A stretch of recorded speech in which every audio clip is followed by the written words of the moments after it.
Hello my beautiful people, good morning. Welcome back to my YouTube channel. So ఇక్కడైతే మా travel start అయింది. బెంగళూరు నుంచి ఊరైతే వెళ్తున్నాము. ఇక్కడ ఫస్ట్ నిద్ర లేచేసి ఫస్ట్ దీపారాధన చేసిన తర్వాత అడుగు బయట పెడతామన్నమాట. ఇంకా ఉండం కాబట్టి ఒక కుందులోనే దీపారాధన చేశాను. అండ్ ఇక్కడైతే ఊరైతే వచ్చేసాము. మార్నింగ్ వ్యూ అయితే టెర్రస్ మీద నుంచి చాలా బాగుంటుంది అనమాట. ఫస్ట్ నేను నిద్ర లేచి పైకైతే వెళ్ళిపోతాను ఆ సన్ రైజ్ చూడటానికి. కొండలు ఉంటాయన్నమాట ఎదురుగా. సో ఆ కొండల మధ్య నుంచి సూర్యుడు వస్తూ ఉంటే చాలా ప్రశాంతం అనిపిస్తుంది. నాకు చాలా ఇష్టం ఆ వ్యూ అంటే. అండ్ ఇక్కడ చూసారు కదా నా ఫేస్ మీద ఎల్లోయిష్ కలర్ మా ఫేసుల మీద ఎలా పడుతున్నాయో. గుడ్ మార్నింగ్ చెప్పు పూర్వి. సన్లైట్లో వెలిగిపోతున్నాము ఇద్దరమే. పూర్వి, సన్లైట్లో ఇద్దరం వెలిగిపోతున్నామా? అమ్మా ఇప్పుడే లేచా, ఫేస్ వాష్ కూడా చేసుకోవాలా. ఇక్కడ సన్ రైజ్ మిస్ అయిపోతా అని చెప్పి ఫాస్ట్గా పైకి వచ్చేసాను. వచ్చేటప్పటికి సన్ రైజ్ కూడా అయిపోయింది. ఇంకా కొద్దిసేపు అలా తిరిగేసి ఇంకా కిందకైతే వెళ్తానన్నమాట. ఇంకా మార్నింగ్ టైము అంత సెగ కూడా అనిపించదు. మామూలుగా కొండల ప్రాంతాల్లో కొంచెం ఉక్క ఎక్కువగా ఉంటుంది కదా, సో మార్నింగ్ టైం అంత ఎక్కువ అనిపించదు. ఇక్కడైతే మా పూర్వీ పాలకోవా తింటుందన్నమాట. ఇది కడప దగ్గర చెన్నూరు ఏదో మరి చెన్నూరు పాలకోవా ఏదో సంథింగ్ ఉందన్నమాట. సరిగ్గా గుర్తులేదు, చాలా రోజులైంది కదా, సో మర్చిపోయాను. కానీ టేస్ట్ అయితే చాలా బాగుంటుంది. బెల్లంతో చేస్తారు. అంటే ఏ ఊరు వెళ్ళినా ఒక్కొక్క ఫేవరెట్ ఫుడ్ వెంట పెట్టుకొని వస్తా అనమాట. ఇంకా పిల్లలిద్దరు అయితే ఇక్కడ ఆడుకుంటా ఉన్నారనమాట. ఈ బూస్ట్ ప్యాకెట్స్ ఉన్నాయి కదా, షేర్ చేసుకుంటున్నారు. నాకు ఇన్ని నీకు ఇన్ని అని చెప్పి. సో మా స్ఫూర్తి కూడా బాగా ఆడిపించుకుంటుంది పూర్వీని. ఇక్కడైతే లెటర్స్ నేర్పిస్తూ ఉంది. ఇంకా మా బ్రేక్ఫాస్ట్లు అన్నీ కంప్లీట్ అయిపోయినాయి. అవైతే ఏం షూట్ చేయాల. ఇక్కడ చూసారు కదా నా ఫేస్ ఎంత జిడ్డుగా ఉందో, అంత ఒక్కుందనమాట. మళ్ళీ లాస్ట్ ఇయర్ నవంబర్లోనే అనుకుంటాను ఈ వీడియో. సో ఇక్కడైతే రవి మీటింగ్లో ఉన్నాడు. కొంచెం వీడియో షూట్ చేశాను. పెద్ద ఇష్టం ఉండదు ఆయనకి కెమెరాలో కనిపించడం. ఊర్లో ఉంటే మా అవతారాలు ఇలానే ఉంటాయి. ఇంకా పంచగట్టుకొని తిరుగుతూనే ఉంటాడనమాట. అలా మీటింగ్ అటెండ్ అవుతాడు, ఒక రౌండ్ వేసుకొని వస్తాడు మళ్ళీ బయటకు వెళ్ళి. సో మళ్ళీ మీటింగ్ టైంకి మళ్ళీ వచ్చి కూర్చుంటాడు.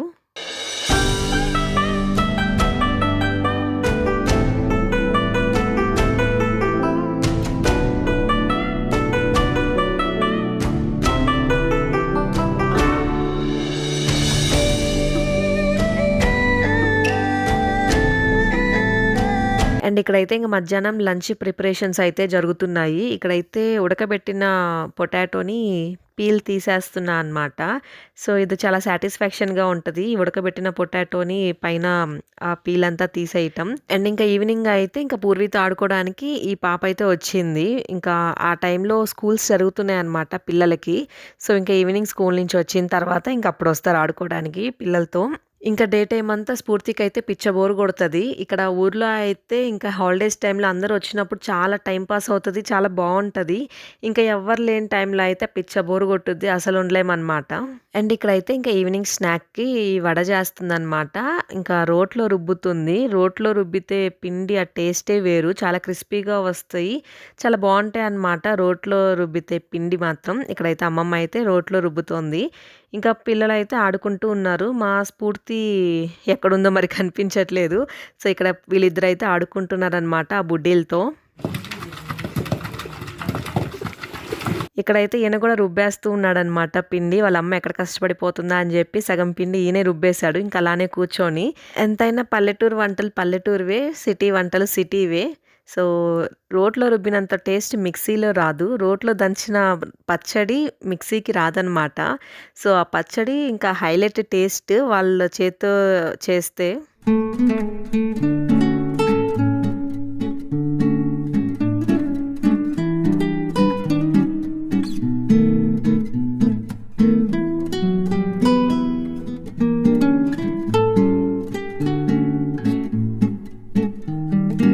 ఇక్కడైతే నేను కళ్ళు నలుపుకుంటా కట్టెల పొయ్యి మీద వడలైతే వేస్తున్నాను. కొంచెం ఎక్కువ క్వాంటిటీ ఉంది అంటే ఖచ్చితంగా ఇలా పొయ్యి మీదే చేస్తారనమాట అక్కడ.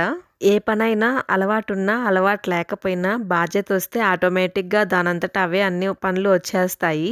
క్రిస్పీ వడ విత్ ఎర్రగడ్డ కారం అనమాట.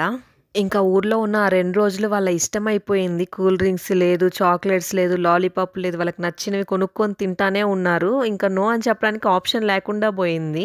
ఇదొచ్చేసి నెక్స్ట్ డే మార్నింగ్. ఇంకా నిద్ర లేచి ఇంకా అలా కూర్చొనున్నామనమాట. పూర్వి అప్పుడే లేచింది. సో, కోతులొచ్చినియి. ఇంకా అందుకే ఆ కర్ర పట్టుకొని ఇంకా ఆడ మంచం దిక్కుండా అలానే కూర్చొనున్నాము.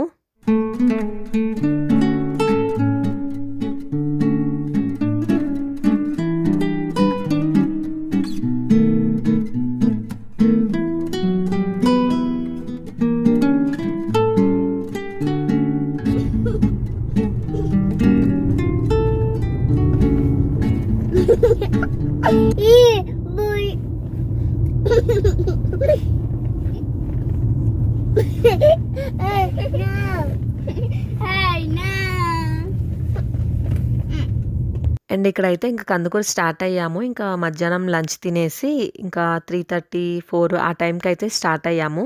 రోడ్లు అయితే కొత్తగా ఏశారు. అందుకే చాలా నీట్‌గా చాలా బావుంది. 2 అవర్స్‌లో ఎళ్ళాల్సింది 1 అవర్‌లో ఎళ్ళిపోవచ్చనమాట.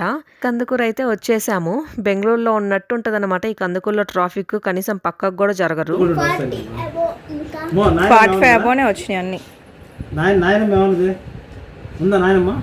40 అబోవ్ వచ్చింది, 45 అబోవ్ కూడా వచ్చింది. తాత లేడా? ఈవీఎస్ఏ నాకు నేనేరా? ఇంకా కందుకూరు వచ్చాము అంటే ఇంకా మా నాన్న అసలు వదిలిపెట్టరనమాట. ఇంకా మేము వచ్చామని తెలిసి ఇంక మా నాన్న వెంటనే వచ్చేసాడు. సో, ఇక్కడైతే ఇంకా ఇద్దరు మా నాన్న చుట్టే ఉంటారనమాట. ఎందుకంటే బజార్‌కి తీసుకెళ్ళాలి గదా! ఇంక వెళ్ళటం ఆలస్యం బజార్‌కి అని అడిగింది పూర్వి అయితే. ఇంకొక రౌండ్ అలా యేసుకొచ్చి ఏమైనా కొనిస్తే అప్పుడు సాటిస్ఫాక్షన్ అనమాట ఆమెకి. ఇక్కడ డైరెక్ట్ అమ్మ వాళ్ళ ఇంటికొచ్చేసాము. ఇంకా డిన్నర్ చేసేసి ఇంకా మా ఇంటికైతే వెళ్ళి పడుకుంటామనమాట. ఇంక మళ్ళీ మార్నింగ్ వస్తాము. సో, అప్పటికింకా మా ఇల్లు రెంట్‌కైతే ఇవ్వలేదు. ఇంక ఇక్కడైతే నాన్న, పిల్లలు, నేను నలుగురమి బజార్‌కైతే వచ్చాము. సో, నాకు కూడా కొంచెం బజార్‌లో పనుంది. ఇంకొకేసారి తీసుకుందాము అని చెప్పి వచ్చాను. సో, మళ్ళీ మా ఇంటికెళ్ళానుకో అదే పనిగా మళ్ళీ సెంటర్‌కి రావాలి. సో, ఇంక ఇక్కడే ఉన్నాను గదా అని చెప్పి కావాల్సినయి తీసేసుకున్నా అనమాట. ఇంకా ఇక్కడైతే మా ఇంటికైతే వచ్చేసాము. ఇంకా పిల్లలకి స్నానాలు చేయించేసాను. ఇంకా హాయిగా నిద్రపోతున్నారనమాట. అండ్ ఈ వీడియో అయితే ఇంతటితో ఎండ్ చేసేస్తున్నా. నా వీడియో మీకు నచ్చినట్లు గనుక అయితే please like, share and subscribe అయితే చేయండి. పక్కనే ఉన్న బెల్ ఐకాన్ క్లిక్ చేసేయండి. Okay then bye. Take care. Good night.